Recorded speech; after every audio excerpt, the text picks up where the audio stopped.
Bonjour, bienvenue à tous, je suis ravi de vous retrouver pour cette nouvelle édition de Smart Bourse tous les soirs en direct 17h, 18h. On fait le tour des marchés avec nos experts, ce qui se passe sur la planète finance pour prendre des bonnes décisions, macroéconomie, microéconomie, la vie des entreprises. Du côté également des banques centrales, on va faire le tour des marchés. Au sommaire de cette édition, tout d'abord, chute du gouvernement Bayrou, sans surprise. Et après, qu'est-ce qu'on fait? Est-ce que la France va être dégradée? Est-ce que demain, on va emprunter plus cher sur les marchés? Est-ce que la note de la France va baisser? Autant de questions qu'on va poser dans un instant à nos experts.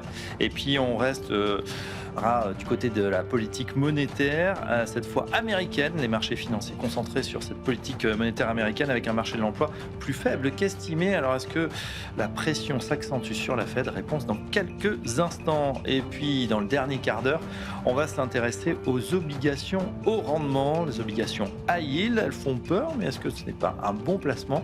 Notre expert nous dira tout en fin d'émission. Voilà pour le sommaire de Smart Bourse, mais tout de suite, on s'intéresse à ce qui s'est passé sur les marchés aujourd'hui.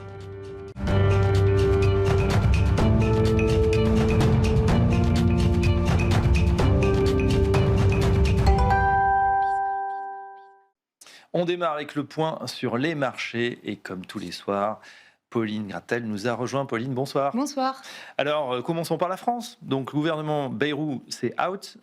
Comment les marchés ont-ils réagi? Alors, étant donné que c'était largement attendu, la chute du gouvernement provoquée par le vote de confiance hier n'a pas fait réagir outre mesure les marchés actions. Le CAC 40 est dans le vert et tourne autour de 7750 points, tirés par Hermès, Renault et Dassault Systèmes qui sont en hausse de 3%. Très bien. Les inquiétudes politiques, est-ce qu'elles se reflètent sur le marché obligataire? Oui, pour la première fois, les taux auxquels emprunte la France à 10 ans ont dépassé légèrement les taux italiens. Le 10 ans français évoluait ainsi dans la matinée à 3,48% au moment où les courbes se sont croisées. En ce moment, le 10 ans italien évolue autour de 3,50%. Ouais, très comparable. Donc du côté des rendements américains, qu'en est-il, Pauline? Le rendement à 10 ans évolue autour de 4,05% et le 30 ans autour de 4,70%. Du côté des changes, l'euro-dollar se traite autour de 1,1750 au cours de la séance. Enfin, l'or continue son envolée et marque de nouveaux plus hauts à près de 3 700$ l'once. Mais où va-t-on s'arrêter? Qu'en est-il des marchés actions dans le reste du monde? Les autres marchés européens évoluent en hausse modérée, sauf le DAX qui cède 0,5% au cours de la séance. En Asie, le Nikkei a inscrit un nouveau record et le Hang Seng est au plus haut depuis un an. Aux États-Unis, les indices sont ouverts en hausse prudente et on a pris connaissance des révisions des chiffres sur l'emploi. Ouais, autre chiffre, on l'a appris à 16h, la révision des données du marché du travail aux États-Unis sur 12 mois à fin mars. Elle était susceptible de supprimer entre 1 demi-million et 750 000 emplois. Quel est ce chiffre au final? L'économie a créé 911 000 emplois de moins que ce qui était initialement annoncé. Ce sont des données qui sont particulièrement scrutées alors que la Réserve fédérale va entamer sa réunion de politique monétaire dans une semaine tout pile. Si une baisse de taux est attendue, la question c'est de combien? Et puis retour en France où la production industrielle est en train de reculer. Oui, en juillet, elle recule en effet de 1,1%. Il s'agit d'un repli moins important que prévu. Et au mois de juin, la production industrielle a été révisée légèrement à la baisse en hausse de 3,7%. Voilà pour la journée. Que va-t-on regarder demain? Ce soir déjà, on attend les résultats de Oracle après la clôture des marchés américains. Apple va présenter aussi sa nouvelle génération d'iPhone, d'AirPods et d'Apple Watch. Demain, on regardera les prix à la production aux États-Unis pour le mois d'août. Et en zone euro, on attend les résultats semestriels d'Inditex. Et ben voilà, on va suivre ça. L'iPhone 17 qui arrive. Grand de nouvelles, évidemment. Merci Pauline. À demain. Tout de suite, on regarde ce qui se passe sur la planète marché.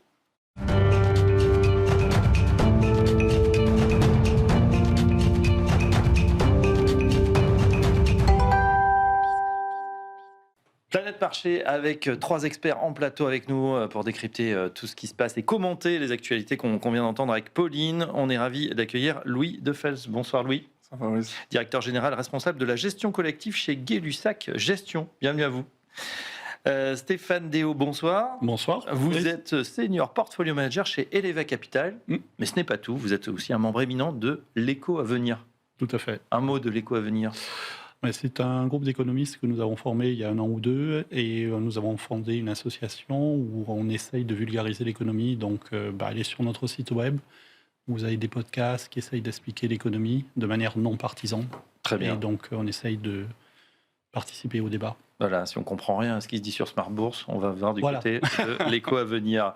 Mais bon, on va essayer d'être simple et de rester accessible pour tout le monde. Xavier Chapard, bonsoir. Bonsoir Fabrice. Vous êtes stratégiste chez LBP-AM. Bienvenue à vous. Tiens, on va démarrer tout de suite avec, bien évidemment, ce qui se passe sur la scène française. Le gouvernement Bayrou qui est tombé. Alors, on en parle depuis une semaine, hein, c'était sans surprise.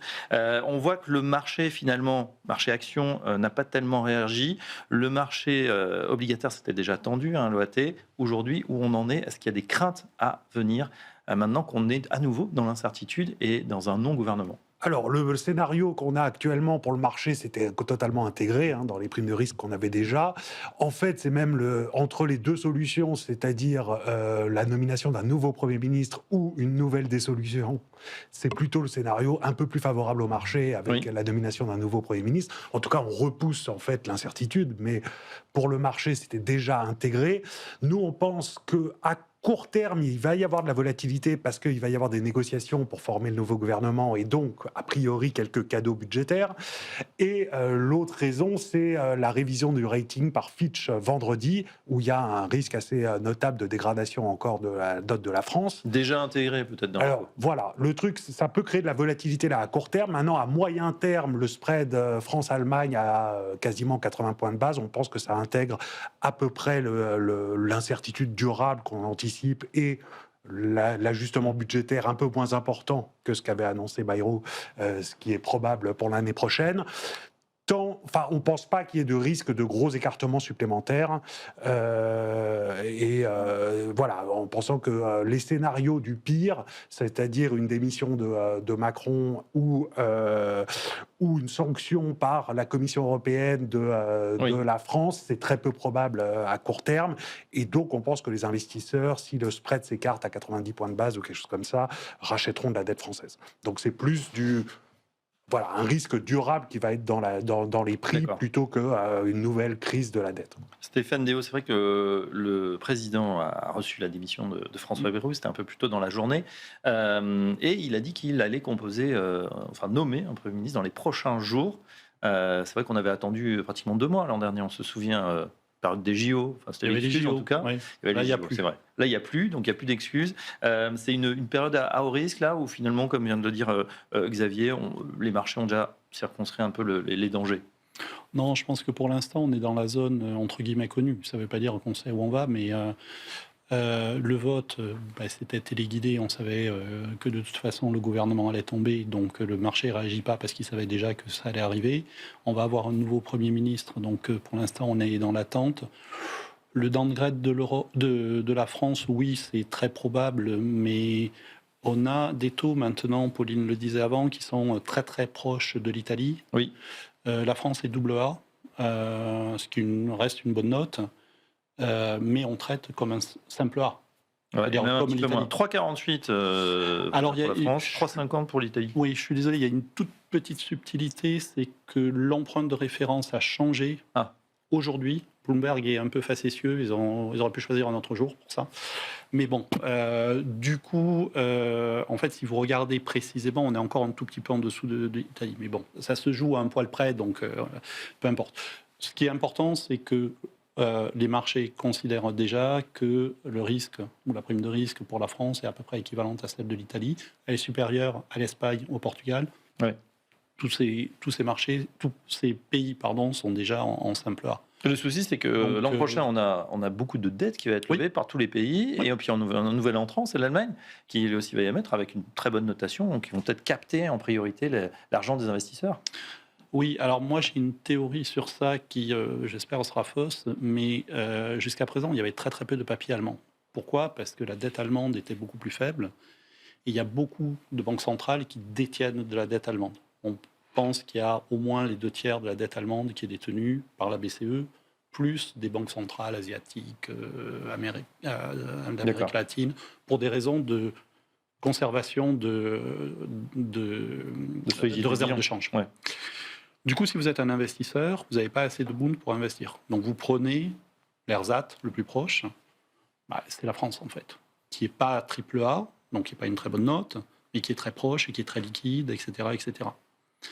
Et donc, je pense que la France avait une espèce de prime quelque part de liquidité qui était liée au fait que c'était le second best, comme on dit.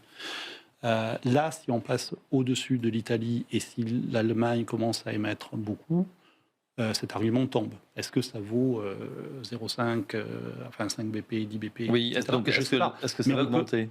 Mais on peut très bien imaginer une situation où la dette française, pour des raisons techniques, commence à glisser beaucoup plus.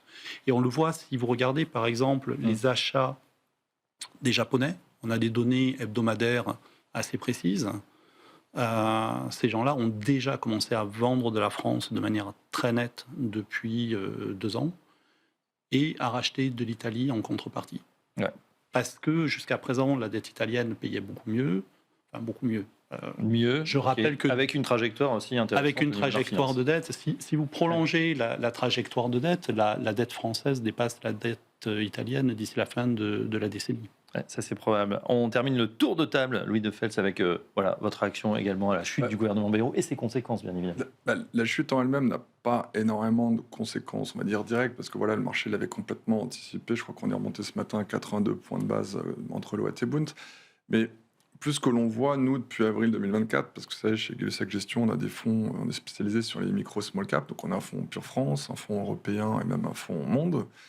Et ce qui est vraiment pénible, c'est qu'en fait, c'est l'attentisme qu'il y a depuis la dissolution l'année dernière. On a vu énormément de flux sortants sur la classe d'actifs française pour aller vers l'Europe. Ça avait continué avec l'élection du président Trump. Et en 2025, c'était plutôt calmé. Parce que je pense qu'avec le fameux window dressing de fin d'année 2024, plus personne n'avait de small cap française. Donc, quand il n'y a plus rien, il n'y a plus rien. Donc, c'est vrai que c'était bien reparti. Enfin, les valeurs françaises avaient plutôt bien marché, les valeurs très locales, surtout avec la remontée de l'euro, c'était plutôt bénéfique. On disait enfin, les valeurs françaises qui avaient souffert, elles les exportent moins que les large cap. Et pour une fois, les valeurs small cap françaises étaient plutôt bien reparties. On s'était dit, c'est l'heure de la remontada. C'est l'heure de la remontada, et là, c'est assez pénible, parce que de nouveau, elles ont fortement sous-performé sur la fin du mois d'août. Et c'est vrai que vous regardez, le CAC 40 sous-performe l'Eurostoxx, le MSCI Small Cap France est très inférieur aussi. Et en fait, c'est une lente et longue sous-performance mois après mois. On aurait pu penser qu'il y avait une forte sous-performance le jour de la dissolution et puis après c'était un autre. Mais en fait, c'est une lente sous-performance jour après jour, mois après mois qu'on note. Donc ça, ce qui est assez pénible, c'est que là, maintenant la question à se dire, c'est est-ce que ça continue jusqu'en 2027, cette langue, et parce que la valorisation est extrêmement basse, mais là, malheureusement, la valorisation ne veut pas tout dire. Et c'est vrai que c'est pénible, c'est qu'on s'était dit, en 2024, c'est une année blanche pour rien. C'est vrai que l'année 24, en tout cas en France, il n'y avait pas de croissance de BPA, rien du tout. Là, de nouveau, vu ce qui se passe, il n'y en a pas de croissance de BPA non plus. Mais voilà, donc c'est vrai que c'est un peu pénible. C'est vraiment une année blanche. On le voit au niveau des sociétés, on pourra en parler plus tard. Certaines nous ont dit 25, c'est un copier-coller 2024, il se passe rien, c'est mou. Mais les sociétés françaises vont bien. Le français, il y a le taux d'épargne, pour en parler, va bien. Mais c'est vraiment un vrai problème de confiance, de choc. Donc d'investissement. D'investissement. Voilà, c'est un exemple criant que j'aime bien dire de temps en temps. Par exemple, c'est BNP, par exemple, grande banque française que tout le monde connaît, avait budgétisé son plus grand budget IT ever. Et le problème, c'est qu'avec les problématiques de Trump, avec toutes les problématiques de taxes, etc., et la politique française, mais finalement, le budget a été voté, mais ils n'ont pas complètement appuyé dessus. Donc, c'est beaucoup de sociétés qui, potentiellement, sont prêts à réinvestir, ont les budgets, mais pour l'instant, ils sont plutôt passifs. Ouais, et bien sûr, ça ruisselle ou pas, notamment sur la cascade de sous-traitants, là, sur les marchés locaux. Xavier Chapard, c'est vrai que sur la croissance, là, plus fondamentalement, cette année blanche encore, parce qu'on part toujours d'une ambition, on se dit, allez, on va friser les 1,5%, et puis ça se dégrade, on arrive en fin d'année, c'est peau de chagrin, on est à 0,3, 0,4, avec les soubresauts qu'on a connus. Et ça risque de continuer pour la France, malgré ce qu'on anticipe comme étant un moteur allemand très important à partir de la fin de l'année. On a un assouplissement budgétaire allemand de 2 points de PIB d'ici la fin de l'année prochaine. Donc ça va soutenir la croissance allemande, mais ça devrait ruisseler assez nettement sur la croissance française. Ça ouvre la porte à faire un ajustement budgétaire plutôt récessif en France, vu qu'on a ce moteur allemand. Là, le problème, c'est qu'on risque de ne pas avoir l'ajustement budgétaire et en même temps ne pas avoir la croissance parce que la double confiance peine. est impactée. Donc oui, le risque, c'est d'être dans l'attentisme jusqu'à 2027, en fait. Attentisme jusqu'à 2027. On est loin, je vous le disais juste avant l'émission, c'est vrai, du début d'année qui était assez euphorique. On avait peut-être chaussé un peu trop vite les lunettes roses. On anticipait la fin des hostilités entre la Russie et l'Ukraine, avec Trump qui arrive au pouvoir. Voilà, c'était l'Europe qui bénéficie de flux, qui était en train de revenir aussi sur les marchés. L'Allemagne, vous l'avez dit évidemment, qui desserrait le cordon de la bourse et investissait massivement. Bref. Tout ça, on nous promettait une Europe flamboyante et bien sûr la France. Et on a l'impression que patatras, tout s'est écroulé comme un château de cartes en quelques mois. Stéphane Déo, qu'est-ce que vous en pensez? Ouais, je ne suis pas d'accord avec l'idée que tout s'est écroulé, parce que si vous regardez la performance de l'Eurostock ou même du CAC 40 depuis quelques mois, c'est très médiocre, mais c'est plat. En fait, effectivement, on a eu une énorme progression des bourses sur les 3 premiers mois, Ouais. et puis on est arrivé à une espèce de niveau d'étiage sur lequel on bouge pas. Pourquoi il y a eu cette très belle performance en début d'année? Je pense qu'il y a 2 raisons. Les valorisations étaient, je pense, déraisonnables. Enfin, nous, on est Au tapis, sortis. comme disait Louis à l'instant. On est Ouais. sorti des États-Unis parce que c'était beaucoup trop cher pour revenir sur l'Europe. Parce qu'il y avait des choses qui n'étaient pas raisonnables. Ouais, sans refaire Et- le match dans le rétroviseur, Ouais. est-ce qu'aujourd'hui vous pensez qu'on fait le mouvement inverse, c'est-à-dire on se dit bah tiens, sur la France il y a un risque supplémentaire, on y voit un petit peu moins, l'Europe aussi ça paraît compliqué, malgré des valorisations, alors toujours au plus haut aux États-Unis, bah, du Ouais. coup les investisseurs ils sont en train de se retirer un peu de ce marché européen. Oui, on commence à voir ça, on commence à voir les étrangers qui sortent, et on le voit sur le secteur bancaire qui a souffert par moment, parce que les étrangers ont beaucoup joué la reprise européenne avec les banques. L'idée, c'est que si vous avez le plan de relance dont vous parliez allemand, il va y avoir aussi du crédit, le PIB va progresser, et un des secteurs qui devrait suivre, c'est les banques. Donc c'est un peu le symptôme d'étrangers qui viennent et qui jouent la reprise européenne, et là qui sont en train de repartir petit à petit. Après, une fois de plus, il faut, comme toujours sur les marchés, ça dépend où est-ce qu'on met le curseur. Effectivement, on était beaucoup trop pessimiste à la fin de l'année dernière. On a remis le curseur peut-être un petit peu trop haut. On ne va pas repartir complètement en sens inverse non plus. Enfin, un atterrissage plus ou moins en douceur. Oui, c'est ça, zéro, c'est autour de plutôt zéro. mou, mais il n'y a pas catastrophique. Il n'y a pas d'accident industriel. Là, on parlait de la Xavier France, mais Chapard. sur le reste de l'Europe, nous, on reste assez positif à moyen terme, avec l'Allemagne, mais aussi avec l'Italie, l'Espagne, qui ont des bonnes performances, des fondamentaux qui s'améliorent, et une valorisation qui reste moyenne, on va dire, pour les actions européennes. Donc il y a un potentiel. Et ce qui a aussi cassé le rebond des actions européennes, c'est l'appréciation de l'euro. En fait, si on regarde en dollars, les actions européennes ont continué à bien performer. Ou inversement, si on regarde en euros, les actions américaines n'ont pas si bien performé que ça à partir du deuxième trimestre.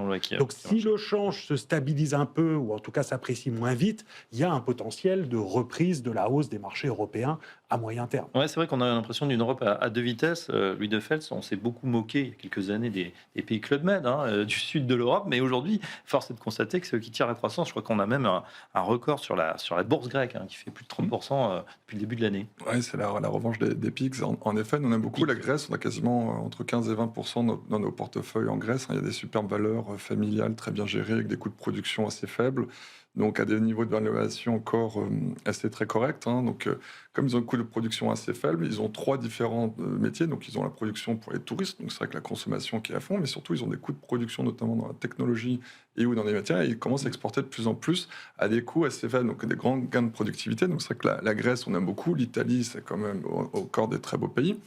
Mais sinon, pour prendre un peu plus de hauteur sur l'Europe, il faut quand même regarder que même, comme aux États-Unis, pourquoi les États-Unis sont très chers? Parce que c'était les seuls à avoir la croissance de bénéfices par action. Bon, vous me direz, c'est grâce aux 7 magnifiques, parce que si vous retirez les 7 magnifiques, le S&P 493, c'est comme le stock 600, il n'y a pas de croissance de bénéfices par action depuis 3 ans.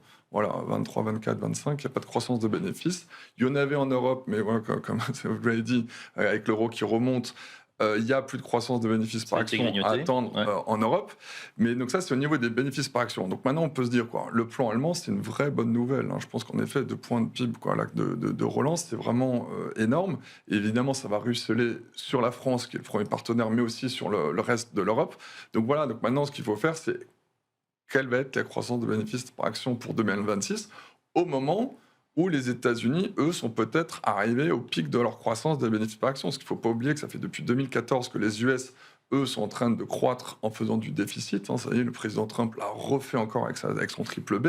Il a remis une dernière couche. Mais voilà, il y a un moment, mais jusqu'à quand?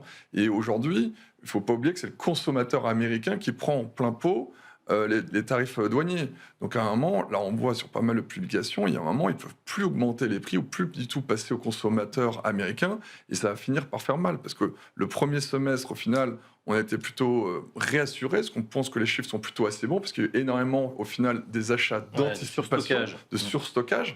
Et ce qui va se passer, je pense que le T3 et T4, ça va être beaucoup plus compliqué que ça aux États-Unis. Et je pense que comme les gens ont été massivement en boule sur les US depuis des années, peut-être que pour la première fois, il va y avoir un flux, ce qu'on appelle de répatriation.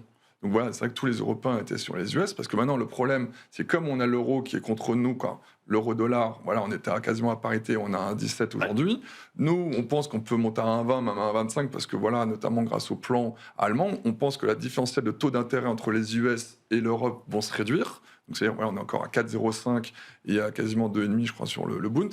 Donc si ça se réduit, il n'y a pas de raison que l'euro ne continue pas de progresser. Donc 1,25, vous voyez, l'euro... Entre 1,25, en fait, ce qui compte, c'est la direction. C'est toujours très difficile de faire des prévisions. Mais en tout cas, il n'y a pas de raison aujourd'hui que l'euro ne s'arrête pas en si bon chemin, sachant que les taux allemands, il n'y a pas de raison qu'ils baissent parce qu'ils font un énorme plan de relance. Et en ce moment, les États-Unis, eux, il y a un moment avec la dette qu'ils ont, on va arriver un peu à la fin de cycle aux États-Unis qui a été à chaque fois prolongé. Donc c'est pour ça que l'Europe devrait en relatif être bien mieux, avec des croissances de bénéfices par action en 2026. Et normalement, quand l'euro remonte, c'est très bon pour notre classe d'actifs small cap. Ah bah écoutez, on le verra. Ça fait longtemps qu'on met une remontée des small mid cap. Depuis le début de l'année, ça marche quand même un peu mieux au niveau européen, pas au niveau français, mais au niveau européen, les small caps ont quand même. Il a fallu attendre longtemps. Mais bon, c'est mieux qu'avant. Tiens, on reste aux États-Unis, justement. On vient d'apprendre ce chiffre de révision. L'économie américaine qui a créé 911 000 emplois de moins au cours des 12 derniers mois jusqu'en mars, ce qui avait été estimé précédemment. Alors, est-ce que ça va faire du dégât du côté de celui qui va annoncer la mauvaise nouvelle, puisqu'on sait que Trump avait déjà limogé le précédent patron du département de travail. Stéphane Déo, comment cette lecture-là, c'est vrai que ces chiffres, c'est pas évident à comprendre. On a des chiffres qui sont annoncés, on s'en réjouit ou pas, et puis il faut les réviser. Et là, c'est plutôt la soupe à la grimace. Donc, entre le ralentissement, les tarifs qui impactent le consommateur et maintenant moins d'emplois, même si on est à des taux quand même assez intéressants, est-ce que l'économie américaine est en train de caler? Alors, d'abord, le responsable des statistiques ne va pas se faire virer parce qu'il s'est déjà fait virer, c'est un ami de Trump à la place, et Bessent a expliqué que c'était les chiffres de Biden qui étaient faux, et donc de ce point de vue-là, il n'y a pas de problème. Je pense que plus sérieusement, ce qui est en train de se passer, c'est qu'on a clairement un ralentissement du marché de l'emploi. C'est-à-dire qu'on était sur un rythme au début de l'année dernière de 200 000 créations par mois. Là, on est au-dessous de 50 000, donc tendanciellement, on va vers zéro. Et donc, si vous regardez le consensus des économistes, ils vous disent atterrissage en douceur, vous avez une croissance qui tend vers zéro, et puis voilà. Moi, j'ai un gros problème avec cette histoire-là. C'est que l'atterrissage en douceur, on me le promet à chaque cycle, il n'arrive jamais. Vous regardez les États-Unis, c'est assez marrant, je ne sais pas si c'est le terme, mais vous avez toujours de la croissance au-dessus de 1%, voire très au-dessus, soit vous avez une récession à -1, voire très en dessous. Ils ne savent pas faire un atterrissage en douceur. Et donc, soit on raconte une histoire où ça se stabilise, le consommateur américain, il y a un effet richesse qui est absolument pharaonique, continue à consommer. Il y a des effets d'investissement avec le nouveau budget, avec l'intelligence artificielle, etc. Et on repart sur la fin de l'année et tout va très bien, Madame la Marquise. Soit il y a un décrochage et là, c'est récession. Mais là, c'est pas du tout atterrissage en douceur, la récession. Non, mais c'est ce que je dis. C'est ce que je dis. C'est que moi, j'ai un peu l'impression que tous les économistes en atterrissage en douceur, en se disant, si ça tient, je réviserai à la hausse. Si ça se casse la figure, je réviserai à la baisse. Et du coup, je serai jamais trop loin de la vérité. Mais alors, c'est pas parce que c'est jamais arrivé que ça arrivera jamais. Mais je pense qu'il y a vraiment On est vraiment à un point où il faut choisir son camp et décider dans quelle direction ça part. Dans quel scénario? Moi, j'ai plutôt l'impression que ça va tenir. Bon, sachant qu'on a quand même un pilote dans l'avion pour éviter le crash, c'est la banque centrale, la Fed, dont M. Trump là aussi estime qu'elle n'est pas assez agressive, en tout cas dans sa baisse des taux. Jay Powell, là, il commence quand même à avoir la pression. On sait, voilà, vraisemblablement la semaine prochaine, il va quand même appuyer sur le bouton et faire cette première baisse des taux qui est attendue. Oui, il a la pression depuis en fait les derniers chiffres d'emploi à partir du mois de juillet en fait où on a vu le gros ralentissement de l'emploi. Il a annoncé, quasiment préannoncé à Jackson Hole en août qu'il baisserait les taux de 25 points de base la semaine prochaine. La question maintenant, c'est de savoir est-ce qu'il va baisser de 50 points de base les taux dès la semaine prochaine, vu les dernières révisions d'emploi encore plus faibles. Je pense que les chiffres ne sont pas encore assez faibles pour qu'il baisse de 50 points de base tout de suite. Par contre, c'est possible que le discours de la Fed la semaine prochaine soit plus accommodant et prépare encore plusieurs baisses de taux d'ici la fin de l'année. Sachant que la semaine prochaine, on va avoir la mise à jour du dot plot, là où tous les membres de la Fed indiquent combien de baisses de taux ils prévoient d'ici la fin de l'année. Donc on va voir s'ils en prévoient en une de plus ou deux de plus. Ce qui est sûr, c'est que la Fed commence à rebaisser les taux alors qu'elle était en pause depuis le début de l'année. Ça va plutôt dans le sens d'un scénario où l'économie américaine tiendrait grâce à la Fed et grâce à la relance budgétaire l'année prochaine. Là, en fait, le gros risque pour nous, c'est l'inflation et les chiffres d'inflation qu'on va avoir jeudi. A priori, si on a bien une réaccélération de l'inflation à cause des droits de douane, même si c'est temporaire, limité, tout ça, ça limite quand même la capacité de la Fed à baisser les taux. D'accord. Donc, ce qu'on pense, c'est qu'elle va baisser les taux. Là, aujourd'hui, on a des taux encore à 4,3% aux US. On peut les baisser jusqu'à 3,5% sans problème. Pour aller en dessous de ça, ça peut être plus difficile à cause de l'inflation. Il faudrait qu'il y ait justement un problème sur l'économie plus grave. C'est vrai qu'aujourd'hui, les économistes se battent vraiment, notamment sur l'inflation, en disant est-ce que le choc inflationniste est en effet temporaire, etc., ou il va être beaucoup plus structurel. Mais c'est vrai que nous, chez Gusac Gestion, on pense que c'est juste temporaire, mais surtout que ça va avoir un impact sur la demande. Donc si on anticipe la dérivée seconde, c'est-à-dire à plus long terme, les taux devraient baisser tout de suite. C'est pour ça que c'est un peu la thématique de Goldman Sachs qui a 3 baisses de taux. Bon, maintenant, le marché s'est mis, ce que je vous rappelais au début d'été. Goldman avait déjà 3 baisses de taux, on n'attendait qu'une baisse de taux. Finalement, avec les derniers chiffres de l'emploi, c'est repassé à 3. JP Morgan attendait quasiment 4, et ça allait beaucoup plus vite. C'est un peu ce que Stéphane disait, c'est que malheureusement, quand on baisse le taux doucement pour arriver en douceur, ça n'arrive jamais, on est beaucoup trop en retard dans le cycle, et c'est ce qui fait baisser le marché. Donc c'est pour ça que le président Trump n'arrête pas de dire il faut baisser les taux beaucoup plus vite. Là-dessus, je peux un peu le reconnaître quand vous êtes un peu en fin de cycle. Et le problème, c'est que le marché s'oppose sur ces... C'était il y a quelques temps, et là c'est vrai que j'ai l'impression que ça a basculé, parce qu'on est quasiment passé de 4,40 à 4,05. Là on est sur des points techniques, mais c'est vrai que le marché, la pente était complètement repentifiée. C'est pour ça que tout le monde achetait du 2-5 ans sur la courbe US pour pouvoir baisser les prix en taux. Et ce qui est intéressant, c'est maintenant peut-être de jouer des courbes un peu plus longues sur les États-Unis. Acheter du 10 ou du 30 ans, on était encore à 5% il y a peu de temps. C'est là où je pense qu'il y a pas mal de création de valeur à avoir sur le marché des trésors américains. Ouais, en tout cas, cette perspective de baisse des taux, c'est ça qui propulse le marché en ce moment. On voit qu'il continue à voler de record en record. On se demande jusqu'à où ça va s'arrêter. Et est-ce que là aussi, on n'aura pas, sinon un attendrissage en douceur, une bonne gueule de bois? Ça a été un peu le repricing, parce que rappelez-vous, avant l'été, on pensait tous que tout le monde avait révisé à la baisse la croissance américaine à cause des droits de douane. Et puis finalement, ils ont fait que réviser à la hausse. Repricing, bon bénéfice par action, très bonne avec publication. Avec une dichotomie quand même entre les GAFA. Évidemment. Oui, mais même le S&P 493, je crois qu'a fait plus 6 ou plus 8 de publications, ce qui était pas mal, évidemment, plus 24, je crois, pour les 7 magnifiques, donc ce qui fait des super publications. Donc vous avez eu un très très bon momentum de révision à la fois macroéconomique et microéconomique aux US, mais ça y est, c'est fait. Maintenant, quid du consommateur américain? Donc là, on est remonté au plus haut, ce qui a fait remonter tout au plus haut. Il y a le dollar aussi qui a aidé, les bénéfices par action. Et donc c'est vrai que là, aujourd'hui, un petit peu plus de prudence sur les actifs américains.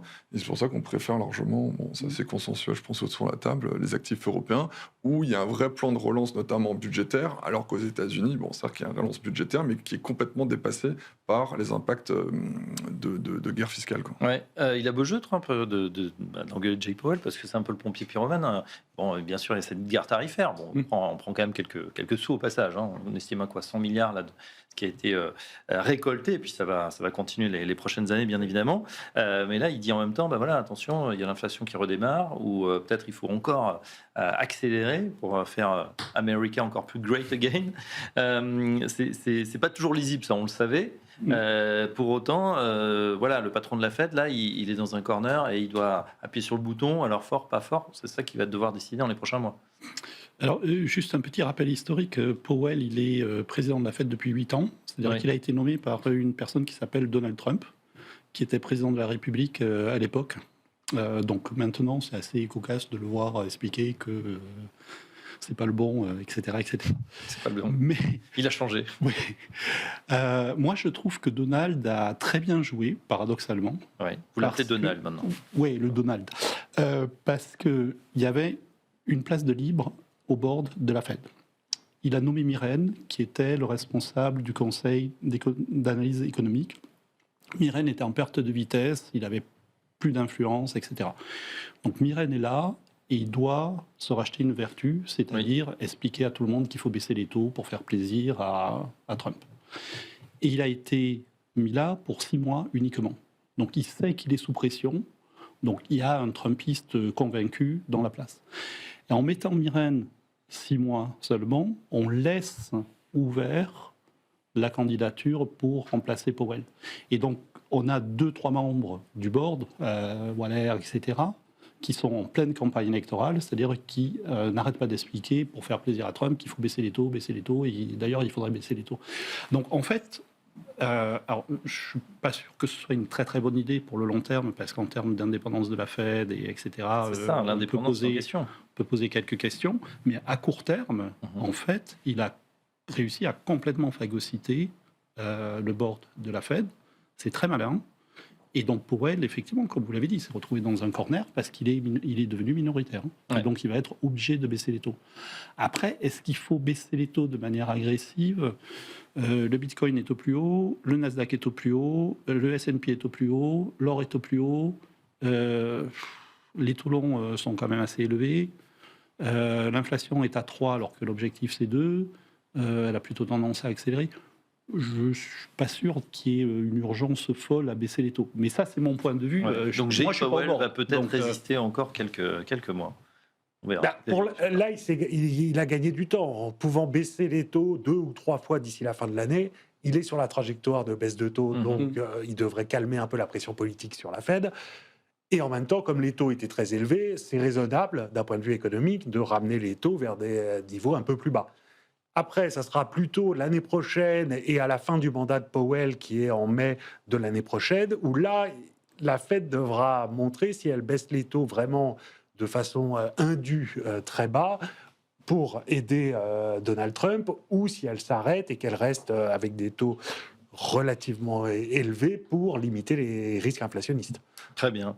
On va passer à notre page allocation. Qu'est-ce qu'on fait en cette rentrée, voilà, avec une rentrée politique chargée, peut-être certaines inquiétudes. Est-ce qu'on réduit la voilure sur la France ? Est-ce qu'on augmente l'Europe ? Est-ce qu'on baisse les États-Unis qui sont très chers ? Qu'est-ce qu'on fait en ce moment ? Est-ce qu'il y a eu des changements dans vos allocations, messieurs ?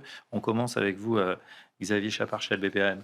Alors nous, on pense qu'il faut encore être très diversifié, vu que l'incertitude sur les scénarios, que ce soit aux États-Unis ou en Europe, il faut rester investi, mais diversifié. Et c'est à l'intérieur de chaque classe d'actifs qu'on fait des choix. Donc notamment en Europe, on préfère les taux plutôt courts aux taux longs, à cause des émissions allemandes et des autres pays qui vont augmenter beaucoup. Oui. Au contraire, aux États-Unis, les baisses de taux sont déjà pas mal pricées, et on pense que les taux longs offrent des rendements plus attractifs et permettent de se protéger si on a un ralentissement trop fort de l'activité américaine. Et sur les actifs risqués, là aussi, on reste diversifié. Et en fait, ce qu'on préfère, c'est le crédit investment grade qui offre encore un portage raisonnable avec des risques limités. Donc les entreprises bien notées. Voilà. Parfait. Stéphane, Déo. Nous, on reste investis parce que nos indicateurs restent relativement constructifs. Sur l'Europe, vous l'avez dit, la croissance ne va pas être extraordinaire, mais il y a de la visibilité et il y a très clairement une accélération. Paradoxalement, le plan allemand était négatif pour moi à court terme parce qu'il s'est accompagné de hausses de taux. Oui. Donc à très court terme, on n'a pas encore les sous. Les sous, ils arrivent à la fin de l'année prochaine. Mais par contre, on a eu l'augmentation du niveau du Bund, qui forcément pèse sur la croissance. Donc ça, c'est passé. Les dépenses militaires, etc., vont arriver dans plus très longtemps. Donc on est vraiment sur une phase d'accélération. Moi, je regarde beaucoup l'indicateur avancé de l'OCDE, parce qu'il marche très bien. Et très clairement, il est en train de s'apprécier de manière très nette. On est au-dessus de 100. Donc il y a Mais vous quelque avez chose. quand même réduit la voilure sur la France.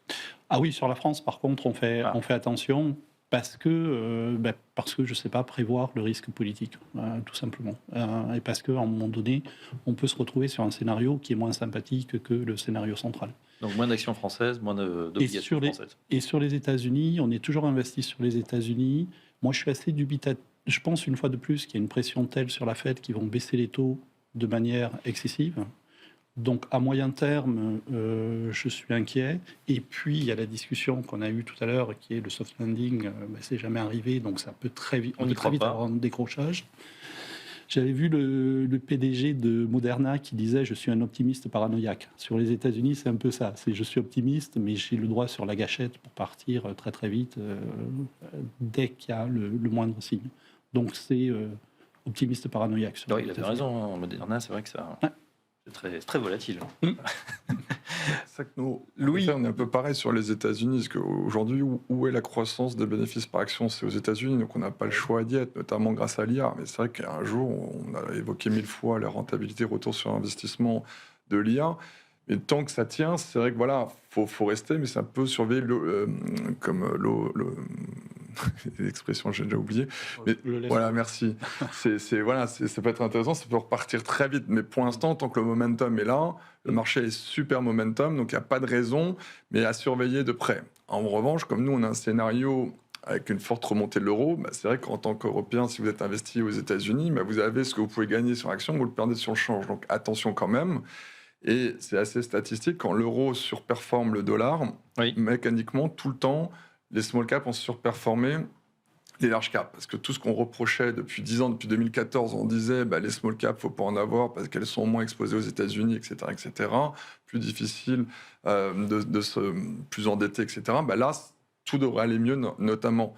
Donc voilà, donc évidemment, après 3 ans de faux départ, là, je pense que même s'il y a eu, avec les élections françaises, un petit soubresaut cet été, on va dire, il ne faut surtout pas sous-estimer le plan allemand qui va vraiment être colossal, qui va ruisseler sur, évidemment, la France et les autres pays. Et celles qui en bénéficient le plus, c'est les entreprises locales. Donc, il y a beaucoup de sociétés qui sont vraiment locales. Ce n'est pas des Américains qui vont pouvoir aider. Donc, bien sûr. Alors, c'est vrai que le fait, on peut bien sûr se réintéresser. Il faut aussi réintéresser à ces small et mid caps. On sait qu'en plus, historiquement, elles surperforment, sauf peut-être les 7-8 dernières années. Mais le problème, c'est qu'on les connaît plus très bien. Je ne vous cache pas que c'est vrai, elles sont tellement peu suivies aujourd'hui. Et c'est un vrai problème aussi sur la cote. On parle toujours, alors nous, on n'a pas les 7 magnifiques, mais grosso modo, on a le CAC 40. Et puis c'est un peu léger ailleurs. Qu'est-ce qu'on fait est-ce qu'il y a des secteurs que vous suivez en particulier dans cet univers des small et mid cap? Il y a beaucoup de différents secteurs. Il y a le secteur des ESN, donc c'est les mini Capgemini, qui ont pas mal souffert récemment, à tort, parce que beaucoup de gens ont dit avec l'intelligence artificielle, on va avoir moins de demandes d'ingénieurs. Mais c'est totalement faux, parce que c'est le patron de Neuro, une société qu'on aime beaucoup, donc dans les services informatiques, il nous a dit à chaque révolution informatique, on nous dit la même chose, on allait mourir. La bulle Internet, puis après pour le cloud, puis après pour l'IA. En fait, c'est des réserves de croissance. Voilà. En plus. Voilà. Après, on peut se poser les questions sur le logiciel, sur les valeurs de software. Voilà, en effet, il y a pas mal de sociétés qui peuvent être disruptées, donc attention. Donc voilà, donc c'est pas mal de sociétés qui sont dedans. On a beaucoup de sociétés, une société aussi dans l'électrification. Tout le monde connaît Schneider Electric, mais vous avez des très belles sociétés, plus dans les small caps, comme Chemri en Italie. Vous en avez aussi comme Synergy en Grèce, dont je vous parlais tout à l'heure. Il y a beaucoup de sociétés aussi qu'on aime beaucoup dans les infrastructures. Tout le monde connaît Vinci, Eiffage. Bon, malheureusement, avec le risque politique, on peut préférer peut-être Ferrovial. Mais après, il y a beaucoup de plus belles sociétés, plus petites, qui sont dans les infrastructures, notamment la Grèce, pour ceux qui sont allés en Grèce cet été, qui s'appelle Jekterna, ceux qui sont en train de refaire tout le port de Lavrio qui est au sud d'Athènes, toutes les infrastructures autoroutières au sud d'Athènes pour pouvoir aller dans le Péloponnèse. Voilà, c'est des idées comme ça qu'on aime beaucoup, qui sont décorrélées, et c'est des thématiques comme l'électrification, l'infrastructure qu'on aime beaucoup. Et vous avez beaucoup de pépites small cap pour jouer ces thématiques-là. D'accord, pas évident de s'y retrouver. On fait confiance aux géants dans ces cas-là et on va se précipiter sur les meilleurs fonds de la place. Alors c'est vrai que, messieurs, je ne vais pas vous interroger sur les valeurs, hein, c'est pas votre fort, mais c'est vrai que on parlait tout à l'heure de l'IA, on a l'impression que c'est vrai qu'il y a une surconcentration des investissements, même certains parlent d'une bulle, on n'en voit pas forcément les effets à court terme, alors tout le monde a essayé, il y a un effet waouh, mais il y a une étude récemment du MIT qui a posé la question à 300 entreprises qui dit c'est vrai qu'on l'a essayé, on a mis des plans en place, on a dépensé beaucoup d'argent, mais on ne voit pas forcément les effets à court terme. Est-ce que ça vous inquiète? Parce qu'on voit que quand même, cette IA, elle est propulsée par les plans gigantesques qui sont faits par les GAFAM en particulier, qui investissent des dizaines de milliards et qui continuent à investir sur cette nouvelle technologie. Xavier Chapard. Alors, on est au début, pour nous, on est encore au début du cycle, en fait. Donc, on est encore sur de l'investissement par les gros players. La diffusion dans l'ensemble de l'économie, elle est lente, mais c'est souvent le cas avec les nouvelles technologies, et il y a un risque de déception à moyen terme.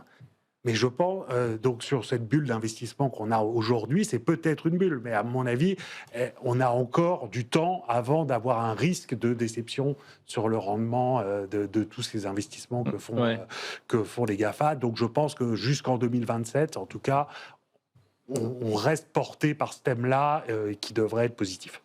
Stéphane Déo, pour l'instant, la prime va aux vendeurs, je veux dire les vendeurs, mais le vendeur de pioche, Nvidia en particulier, avec cette méga cap de 4000 milliards de dollars et un petit peu plus. Alors, il n'y a pas que lui, il y a d'autres gens qui en profitent. On parlait des small caps tout à l'heure. Il y a une boîte qui s'appelle Bloom Energy, par exemple, dont on est actionnaire, qui propose des solutions de continuité de l'électricité. Parce que quand vous investissez 1 milliard dans un data center, vous n'avez pas envie qu'il y ait une perte de courant. Donc, vous appelez Bloom Energy qui vous garantit quelque chose. Et c'est une valeur qui a une performance boursière absolument extraordinaire. Après, il y a effectivement, vous parliez de dizaines de milliards, on est sur des centaines de milliards maintenant. Dizaines de milliards chacun dans leur bilan, donc oui, voilà, c'est ça. On est à plusieurs centaines de milliards. Donc, si vous voulez rentabiliser ça, ça fait des centaines de milliards multipliés par 2 ou 3 en termes de chiffre d'affaires. Ça va être un petit peu pénible. Donc, je suis un petit peu inquiet. Par contre, les implications, on les voit déjà. Si vous regardez sur la médecine, c'est fabuleux ce qui est en train de se passer en termes de détection des maladies, de prévention, de nouveaux médicaments. Enfin, ce qui est en train de sortir, on est vraiment sur un saut quantique en termes de progression sur la médecine. C'est vraiment extraordinaire. Donc, ça promet de belles applications, en effet. Ah oui, c'est moins fiable sur l'économie, j'ai l'impression, ChatGPT ou les autres modèles. Alors, ChatGPT, il faut faire attention parce qu'effectivement, il y a plein de problèmes. Moi, je l'ai coincé plusieurs fois sur des problèmes de maths, par exemple. Mais ça, c'est pas grave. Mais c'est comme d'habitude. Si vous voulez, on progresse sur certaines applications. J'ai pris la médecine parce que c'est la principale application pour l'instant et parce que ce qu'on voit sortir, une fois de plus, c'est vraiment impressionnant. Mais en logistique, on est actionnaire aussi, toujours pour revenir sur les small caps de Planet Lab, qui est une entreprise qui fait des photos spatiales, qui a pris 50% hier, donc c'est pas mal, et qui fait de l'IA sur les photos spatiales et qui a des applications. Moi, je pourrais vous en parler pendant 2 heures, mais vous allez plus me réinviter après.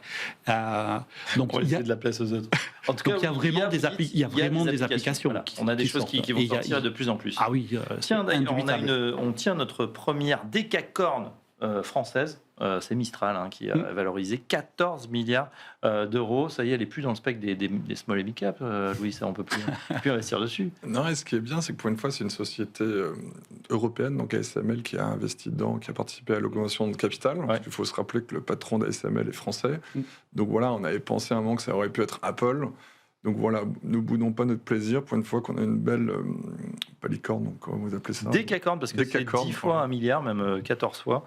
Voilà. Je connaissais pas, donc voilà. Donc, non, c'est une vraie bonne nouvelle pour l'écosystème européen pour une fois.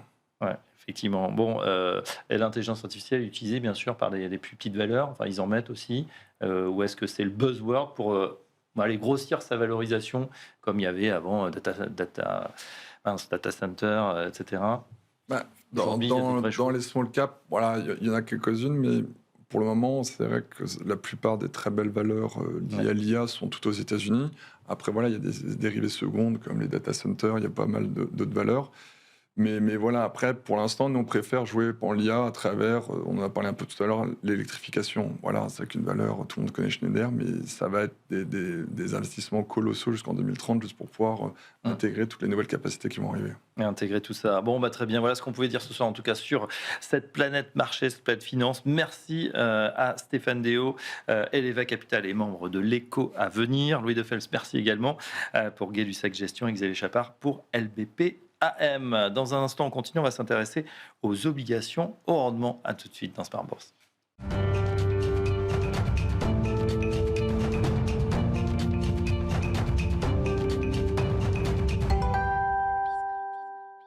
Dans le dernier quart d'heure de Smart Bourse, on s'intéresse aux obligations à haut rendement, obligations high yield, en bon anglais. Et on est avec un spécialiste pour nous en parler, Olivier de Percevaux. Bonsoir. Bonsoir.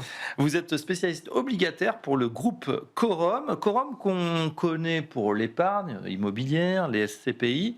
Et il y a quand même cette poche obligataire et ce qui est plutôt pas mal. Tout à fait. Écoutez, en réalité, la poche obligataire, c'est un peu les racines, on va dire, du groupe Corum, puisque cette division s'est créée avant la division SCPI, mais c'est vrai que nos camarades des SCPI ont pris beaucoup de lumière. Ouais. Voilà, tout à fait, très bien travaillé. Alors nous aussi, à une échelle un peu moindre, hein, mais on a quand même près d'1,6 milliard sous gestion, donc c'est plutôt pas mal. Ouais. Voilà.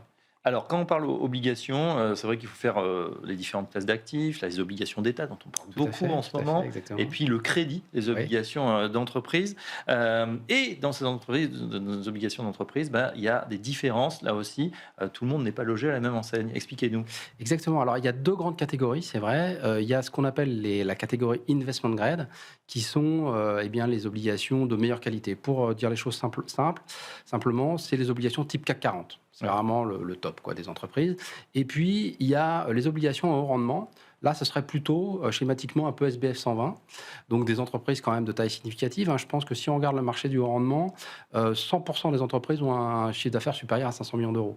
C'est quand même pas mal. Donc, c'est pas des petites boîtes. Non, voilà. Si on regarde par exemple pour les sociétés françaises qui appartiennent à ce marché, il y a Renault, Loxam, Kiloutou, Picard, Fnac, Rexel, SPI. Enfin, vous voyez, donc c'est quand même des choses CMA, CGM. Ouais. Donc, on parle quand des même grands noms de l'économie française qu'on voit pas demain. Dans le pas forcément, voilà. C'est en effet pas l'objectif, et c'est d'ailleurs un de nos grands thèmes, c'est d'essayer de faire comprendre aux investisseurs que c'est un marché dont les risques réels sont sensiblement inférieurs aux risques perçus. Ouais. Alors ça veut dire que par rapport donc au premium, le CAC 40, vous disiez, qui sera investment grade, donc là, les meilleures notes, on va devoir, ces émetteurs vont devoir payer un petit peu plus cher, ont une prime de risque plus élevée malgré des beaux noms et une bonne capitalisation. Alors c'est en effet, et si on regarde les choses, par exemple à l'heure actuelle, en catégorie investment grade, les entreprises vont se financer aux alentours de 3%. Alors que donc en catégorie yield, on va être plutôt aux alentours de 5%. Donc il y a quand même un écart de rendement qui est toujours assez significatif. Ce que vous allez regarder en tant qu'investisseur pour ces obligations, c'est le risque de défaut, c'est le fait de ne pas pouvoir récupérer son argent, de ne pas être remboursé. C'est votre préoccupation numéro 1. Exactement. Alors, ce qui est intéressant là-dessus aussi, c'est qu'évidemment, pour faire ça, on va, faire ce que fait tout le monde, c'est-à-dire on va regarder l'entreprise, donc la robustesse de son business model, le marché dans lequel elle évolue, est-ce qu'il est en croissance ou pas en croissance, où elle se situe dans ce marché. On va aussi bien regarder sa structure financière, ses marges, sa capacité de génération de cash, comme on pourrait l'attendre, mais on va aussi beaucoup regarder les problématiques de gouvernance. Parce que ce qui est particulier dans ce marché, c'est qu'en dehors des périodes de récession, en fait, l'histoire montre que l'essentiel des défauts viennent de failles justement dans la gouvernance des entreprises. Et pour les investisseurs français, quelques noms rappelleront ça: Casino, Orpea, Atos, SFR. 4 cas d'entreprises qui ont fait défaut, dont les bilans ont été restructurés. Elles n'ont pas disparu.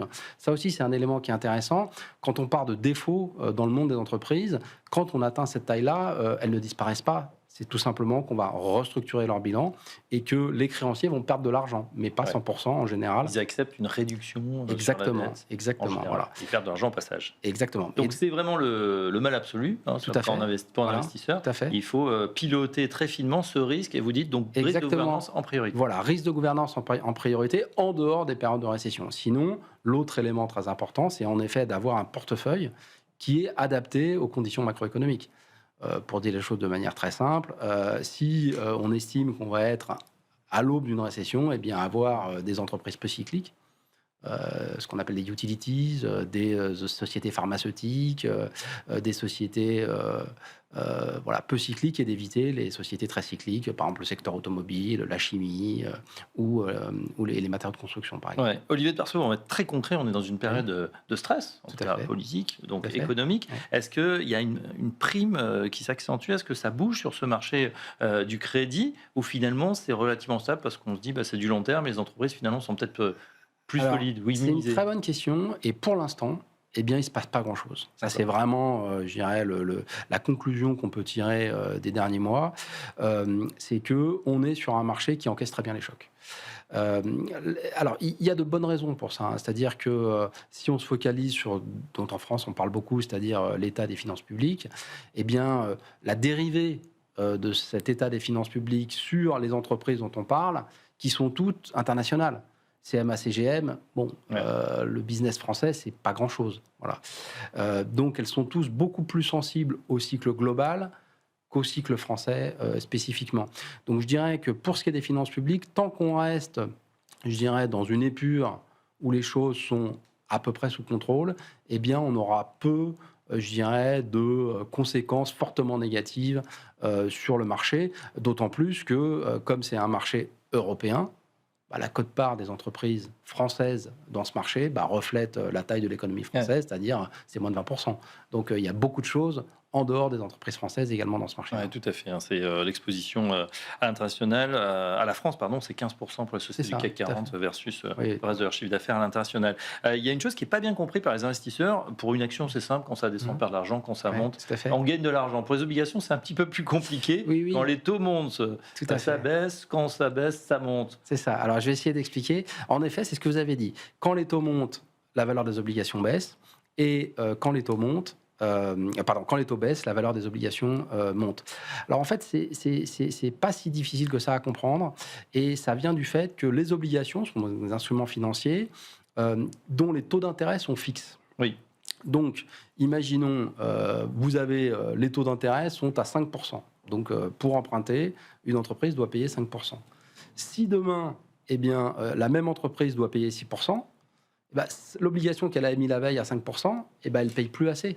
Oui. Donc, ce différentiel de 1% par an, eh bien, il va se retrouver avec une baisse du prix.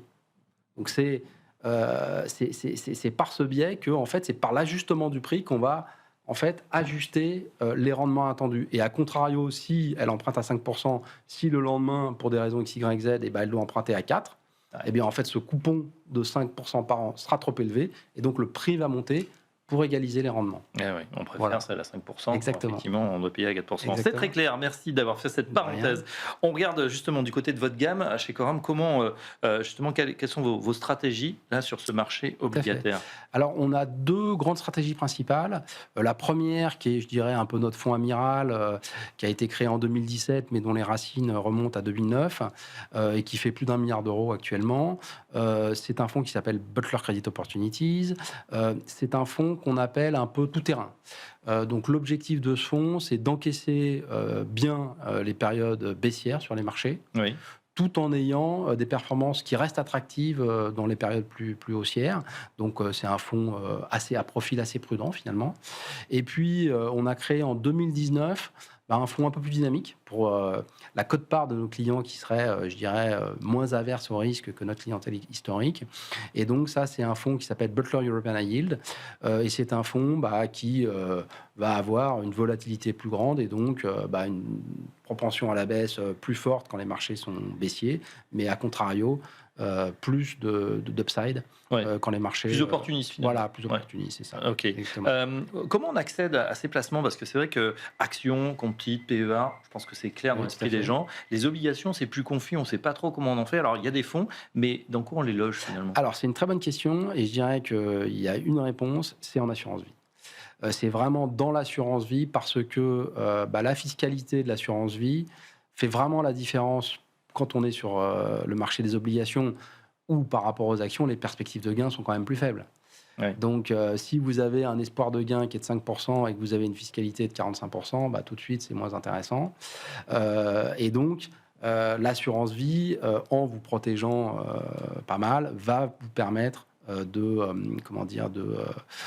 tirer le mieux de ces obligations. Donc, en général, c'est vraiment par ce biais qu'on les trouve. Et nous, en l'occurrence, il s'avère qu'en plus, on a une société d'assurance vie qui s'appelle Quorum Life, dans lequel sont logés tous ces fonds. Ouais, on peut faire Quorum Life, du PER, on peut faire Tout à des fait. contrats de capitalisation. Tout à Il y fait. en a pour tous les goûts et tous les profils. Exactement. Pour la suite, là, on se reconcentre sur l'actualité. Comment vous voyez ces obligations à haut rendement là, dans cette fin d'année 2025? Est-ce que les perspectives sont plutôt bonnes là, pour votre fonds European High notamment? Tout à fait. Alors écoutez, ce qu'on peut dire déjà, c'est regarder ce qui s'est passé. Ça, c'est facile, on peut le commenter. Et là aussi, le constat, c'est alors qu'on a vécu quand même, je dirais, des conditions particulièrement difficiles pendant les mois de mars-avril, avec ce qui se passait autour des droits de douane aux États-Unis. Oui. Marché action quand même en baisse forte, pétrole en chute libre, tension obligataire aussi, parce que l'Allemagne avait décidé de financer ses infrastructures et sa défense en même temps. Donc, je dirais qu'en mars-avril 2025, le tableau clinique du patient high yield européen était quand même assez tendu, et pourtant, eh bien, le marché a très faiblement réagi à ça. On a eu un peak to trough, donc un max drawdown de 3%, donc quelque chose d'assez faible. Et là, on est sur un marché qui est parti pour faire aux alentours de 5%, c'est-à-dire en ligne avec le script qu'on avait pu déterminer en 5% début par d'année. an, c'est ce qu'on peut attendre sur ces marchés. Pour l'année 2025, en effet, et c'est Avec vu les où on en conditions de est, marché, vu les conditions actuelles. Et pas d'accident, pas de défaut notable? Alors, non, ou plutôt les défauts notables, ils ont eu lieu l'année précédente, même s'ils se sont concrétisés en 2025, notamment un des gros défauts, ça a été SFR, dont j'ai parlé. Mais ce qui est intéressant aussi, c'est que SFR, qui était le plus gros émetteur quand même dans le marché du yield européen, donc c'était quelque chose, a annoncé sa restructuration financière en mars 2024. Mais notamment pour la plupart des titres SFR qui étaient dans le marché, eh bien en fait, cette restructuration financière ne s'est traduite que par une perte marginale, puisque ce qu'on appelle la recovery value, c'est-à-dire ce qui reste une fois qu'on a fait l'abandon de créance, eh bien, était quasiment de 90%. Donc il y a eu finalement peu de pertes pour les investisseurs dans le cas de SFR. Voilà, donc cap sur ces obligations au rendement high yield via, pourquoi pas, des fonds qui sont plutôt très correctement gérés. Merci beaucoup. Olivier de Percevaux. Je rappelle Gentil. que vous êtes spécialiste obligataire pour le groupe Quorum. À bientôt sur Smart Bourse. Merci. On arrive au terme de cette édition. Merci de l'avoir suivi. On se retrouve évidemment dès demain, même heure, en direct, 17h, 18h. D'ici là, vous pouvez bien sûr, si vous avez raté le début, nous réécouter en replay sur toutes les plateformes, sur YouTube, sur Twitch. N'hésitez pas à noter également. Et à très bientôt. Je vous dis à demain. Excellente soirée à tous.